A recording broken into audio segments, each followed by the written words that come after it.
Hi, N.A.R.C troopers. You're getting to see sides of people you haven't seen before, probably by doing all of these um, Zooms and FaceTimes and Google Chats and all of these different kinds of things. I don't get dressed for days because I don't leave the house. I have an autoimmune condition, bad heart with like a bunch of stuff wrong with it, and I'm old. So that's a triple threat for me. I try to stay in the house except for my walks that I do. But I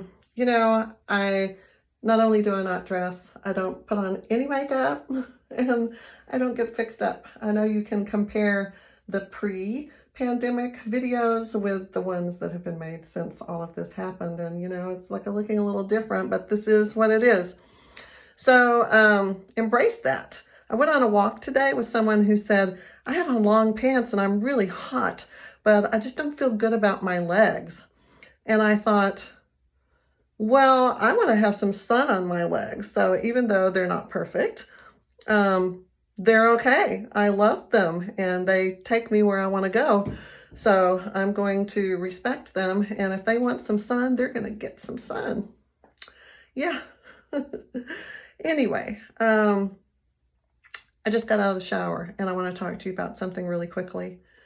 What is happening during this time is hard for people who are already broken down, broken up, basically just broken by their abusive relationship that they either just got out of or have been struggling with for some time, or maybe they were still stuck in it and, wrestling with it. We're all at different places for sure. But I know it's extra difficult for people that have had this happening to them because the solitude is pretty rough. The silence, the being alone, the being by yourself. You're thinking, gosh, this is just not right that this person left so close to the time that this whole apocalyptic pandemic has happened. It would be so much easier if they were here and you had someone to talk to and someone to be with. So for those of you who are flying solo, who are alone through this, you're really not alone. There's a lot of resources, a lot of things you can do. I paint rocks. I take walks. I work in the garden. I write. I make these video blogs for you. And I do a lot of things. I'm working from home. I'm teaching from home. I'm a teacher. And so I have students that I'm communicating with and I'm learning how to develop this whole new way of doing things. Yeah. And it's going to be okay. I'm excited about it. I have this great idea really quickly that they should have hybrid schools when this is all over and just have two schools combined and one of them go to school 2 days a week and the other one 3 days, and then flip it so that they're going to the school half the time to the brick and mortar that they previously went to.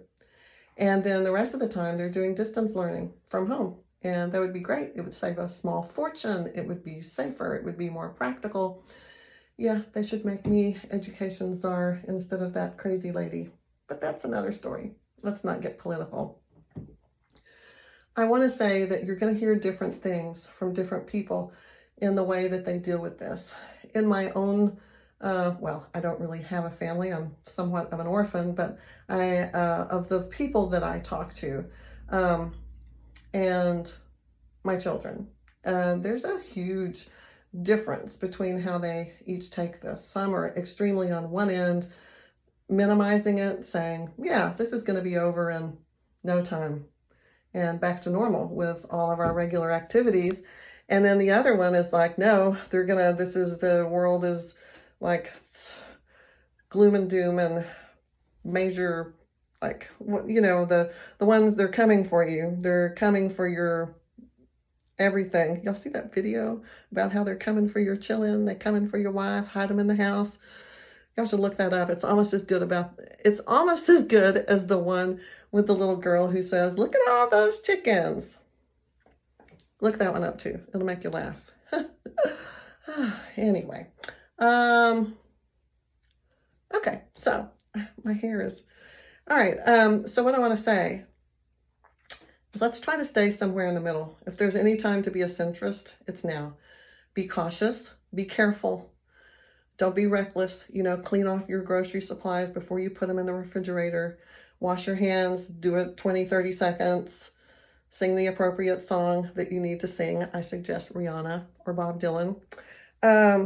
But follow the rules, try to be respectful of other people. And because I know now, our news sort of put a spin on this for a while, like this was just for people that were sick and elderly, but it's not. Here in Austin, the highest population is 20 to 30-year-olds that are infected, and the next highest is 30 to 40. And young people die from this. So you need to take it seriously and follow the distancing protocol and make yourself and other people too safe, because no one's immune from this. Italy today, I think today's March 25th, they had almost 1,000 deaths in one day. And there's no reason to believe that's not going to be us in a month or two. So we need to do our due diligence, be careful. And let me stress again, this would have been a hard enough time anyway. But if you think of it this way, I think of it this way. I think that the pure torture that I experienced for the past 9 months since my narcopath discarded me, I think that was preparation. I think it was a divine intervention. I'm going to accept it as a divine intervention to prepare me for this. So I'm going to be faithful and trust that God has a plan for me, and I surrender to it, I submit to it, and I have faith in Him that if it's my time to go and Jesus is ready to take me, I'm ready. And if there's more work to be done here, I am ready for that too.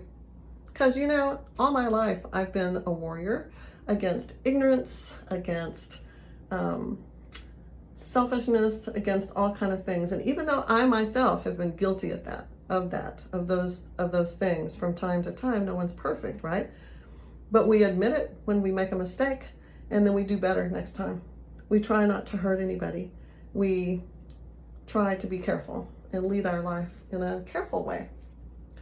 So my final message for you today is do a lot of self-care. Be vigilant. Don't panic and have fear, because that's a bad thing. And don't minimize this and think, well, things are going to go right back to the way they were in a few weeks. They're not. We need to be realistic and be prepared and be safe and be careful and be faithful. That's a message to you. Be faithful. Believe in something bigger than yourself. That's my message. It doesn't have to be one thing. I think there's more than one path to enlightenment and more than one path to get to a place where you have a relationship with some higher power. But embrace that now and use your time well, because we have time now to grow, to think, to nurture ourselves, to do the things that we need to do, to heal ourselves, to get well, to get better, and to be stronger. So choose carefully how you spend your day and try to keep your head about you, and know that this is a chance to be hopeful, to be faithful, and to grow and to heal. And at the end of all of this, we're going to be just so much better and amazing and everything. And I look forward to that. I really do. And in the meantime, if you want to wear shorts and take a walk and forget your makeup when you're doing those Zoom meetings and stuff like that, go for it. Those things aren't important. Let them go. You're beautiful. All of you. Beautiful in so many ways. Internally, externally, your spirit, your soul. And we have the capacity to be these things because we're not narcissists or sociopaths who can't feel these things. They can only act like they do. And I know they think that they're the good guy. And you can't hate them. You kind of have to forgive them, I think. Pity them for whatever happened to them that made them that way. And wish them well, and then stop thinking about them. I mean, I have probably 12 times every day I think about mine, and I miss him. It was 16 years of something that, anyway, You gotta let it go when it's time to let things go and accept it. It's accepting reality. So accept the reality of what your narcissist or sociopath did, and accept the reality of what this pandemic is, and see it as maybe an opportunity to do work on yourself and to come out better at the other side. Okay, well, I hope that helped you in some way, or at least gave you something to think about or disagree with, and that's okay. You can follow me at narctroopers.com, N.A.R.C. TROOPERS.com, where you will find articles, podcasts that you can listen to, and you'll also find some more of these vlogs with me, with no makeup, and maybe in shorts. Yeah. Okay, so have a great day, and use your time well, and I will be back talking to you soon. Much love. Bye.